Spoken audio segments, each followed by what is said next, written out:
Good morning সবাই, কেমন আছো? আশা করছি ভালো আছো আর আমরাও খুব ভালো আছি। আজ হচ্ছে সানডে, আমার নতুন একটা ভিডিওতে তোমাদের সবাইকে জানাই ওয়েলকাম। তো এই যে দেখতে পাচ্ছ সকালবেলা ঘুম থেকে উঠে পড়েছি, তারপর আমার যেটা কাজ থাকে সেটাই আমি করছি, মানে আমার পুতুলটাকে একটু আদর করে দিচ্ছি। বাবু কিন্তু বাড়িতে সবার আগে ওঠে, ও প্রত্যেক দিন সকালবেলা 5টা থেকে 5:30টায় ওর ঘুম ভেঙে যায়।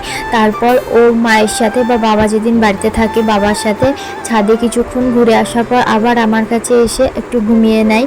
তারপর আমি যখন উঠে ওকে আদর করি তখন ওর আবার ঘুম ভেঙে যায়। দেখতে পেলে ছেলেও ঘুম থেকে উঠে পড়েছে, তারপর ছেলের সাথে একটু খেলা করে নিলাম। আর ওকে আমি ডেলি ঘুম থেকে ওঠার সময় বলি যে গুড মর্নিং বেটা, আই লাভ ইউ। আর ও অমনি হাসে, আর ওই হাসিটাই আমার দেখতে খুব ভালো লাগে, আর ওই হাসিটা না দেখলে আমার মনে শান্তি আসে না। তো এই যে দেখো তারপরে যা কাজ, বিছানাটাকে একটু পরিষ্কার করে নিচ্ছি, এটা তো ডেলি করতে হয় এখন। আর যে কাঁথাগুলো শুকনো আছে সেগুলো সাইডে রাখছি, আর যেগুলো ভিজে আছে সেগুলো খাটের উপর এভাবে মেলে দিচ্ছি। এরপর যাব নিজে ফ্রেশ হয়ে আসবো। এখন বাবু দিদার কাছে আছে, তাই বিছানাটাকে একটু পরিষ্কার করে নিচ্ছি। এটা তো ডেলি করতে হয়, রোজ সকালবেলা উঠে বিছানায় পিঁপড়ে ভর্তি হয়ে যায়। কিন্তু আজ দেখছি পিঁপড়েটা ওঠেনি, কারণ কালকে রাত্রে ঝড় বৃষ্টি হয়েছিল, তো ওয়েদারটা ঠান্ডা ছিল, সেই জন্য সেরকম পোকা আর আসেনি। তাই বিছানার চাদরটাকে আজকে আর চেঞ্জ করলাম না, শুধু ঝেড়ে দিলাম উপর থেকে। আর তারপর দেখো পর্দাটাকে আজকে সরিয়ে দিলাম, কারণ বাইরে আজকে অতটাও রোদ নেই, ওয়েদারটা ঠান্ডা আছে, তাই জানলা দিয়ে সুন্দর হাওয়া আসছিল। আর এই যে এখন আমি নিজেও ফ্রেশ হয়ে চলে এসেছি, এবার যাবো সবার জন্য একটু চা বানিয়ে নিয়ে আসবো। এই যে দেখো আমার চা রেডি। চা খাওয়ার পর বাবুকেও একটু খাইয়ে ঘুম পাড়ানোর চেষ্টা করলাম, কিন্তু দেখো বাবু এখন ঘুমাবে না, তাই ওর সাথে একটু খেলা করছিলাম। সত্যি বলতে জীবনটা না হঠাৎ করে কেমন পাল্টে গেল, কিন্তু বেশ ভালো লাগছে। বর তো সবসময় কাছে থাকে না, তো খুব একা ফিল হতো। তো সেই জায়গায় সত্যি বলতে একটা পুতুল পেয়েছি টাইম কাটানোর মতো, কিন্তু জানি এর সাথে অনেক দায়িত্ব বেড়ে গেছে, নিজেকে আরও ম্যাচিওর হতে হবে। তো এখন কিভাবে যে দিন পেরিয়ে যাচ্ছে নিজেও বুঝতে পারি না। কিন্তু আমার এখানেও একটা খারাপ লাগা রয়েছে যে বেশিরভাগ সৈনিকের সন্তানদের কিন্তু বাবা থাকতে বাবা ছাড়াই বড় হতে হয়। আমি তো বাবুর ছোটোবেলাটা ওর সাথে স্পেন্ড করতে পারছি, কিন্তু সে তো পারছে না, সে এই টাইমটাকে মিস করে যাচ্ছে। তো এই জিনিসটা আমার খুবই খারাপ লাগে, কারণ একটা বেবি ভালোভাবে বড় হওয়ার জন্য বাবা মায়ের দুজনের ভালোবাসা, দুজনের কাছে থাকাটা খুবই দরকার। তো যাই হোক, কিছু করার নেই। তো এইদিকে দেখতে পেলে আজকে সকালে ব্রেকফাস্টে সাবু বানিয়ে খেলাম, সেরকম কিছু খেতে ইচ্ছে করছিল না, তাই অল্প একটু সাবু বানিয়েই খেয়ে নিলাম।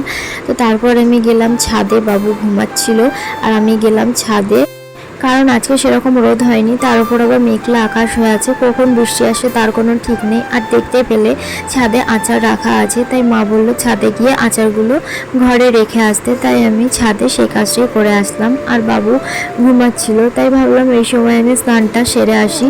তো এই যে দেখো স্নান করা হয়ে গেছে। আর এই গরমে না আমি মুখের মধ্যে কিচ্ছু লাগাই না, মানে লাগাতে পারি না, খুব গরম করে। আর ডেলিকার মতো দেখো আমার স্নান করে আস্তে আস্তে বাবু ঘুম থেকে উঠে পড়েছে, আর ঘুম থেকে উঠে কীভাবে তাকাচ্ছে দেখো। এখন ছেলেকে স্নান করাবে, তাই মা বাবুকে তেল মালিশ করে দিচ্ছে। আর বাবু কিন্তু এই তেল মালিশ করে নেওয়া, স্নান করা, পাউডার মাখা এগুলো কিন্তু ও খুব পছন্দ করে। দেখতে পেলে কত সুন্দরভাবে ও তেলটা মেখে নিচ্ছিল। আর তারপর এই যে দেখো স্নান করে আসার পর ওকে একটু ফর্মুলা মিল্ক খাইয়ে দিয়েছি। বাবুকে সারাদিনে একবারই ফর্মুলা মিল্কটা খাওয়াই, আর খাওয়ানোর পর ওকে ঘুম পাড়িয়ে দিয়েছি। আর তারপর দেখো আমি নিজেও খেতে বসে গেছি। আর খাওয়ার সময় কার্টুন না দেখলে হয়, মানে আমি কার্টুন না দেখে খেতে পারি না, সেটা ফোনে হোক বা টিভিতে, একটা অভ্যাস হয়ে গেছে, মানে আমি এখনও বাচ্চায় রয়ে গেছি। আর আজকের মেনু তোমাদের আগে দেখিয়েছি যে চিকেন হয়েছে আর ভাত আর আমের চাটনি।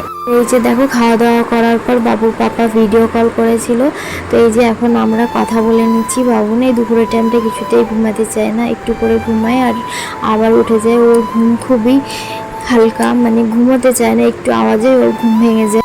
আর তারপরে কোনো রকম ওকে ঘুম পাড়িয়েছি। আর আজ আমি নিজে ঘুমাইনি, আমি দুপুরবেলা টাইমটা না ঘুমানোরই চেষ্টা করি, যেদিন পারি না সেদিন ঘুমিয়ে যাই। তো দেখো আজ ঘুমাইনি। তো এখন কি করব, বসে বসে একটু নেল পলিশ করলাম। আর তারপর এই যে দেখো একটা লক্ষ্মীর ভার, এটা মা বাবুকে এনে দিয়েছে, তো এটাই ভাবলাম একটু কালার করব। তো এই যে দেখো করতে বসেছি, জানি না কীরকম হবে। তো ফাইনাল লুক তোমাদেরকে আমি পরে ভিডিওতে দেখাবো। এরপর বাবুকে একটু ছাদে থেকে ঘুরিয়ে নিয়ে আসলাম। তো আজকে ভিডিওটা এখানে শেষ করছি, সকালে ভালো থেকো, টাটা।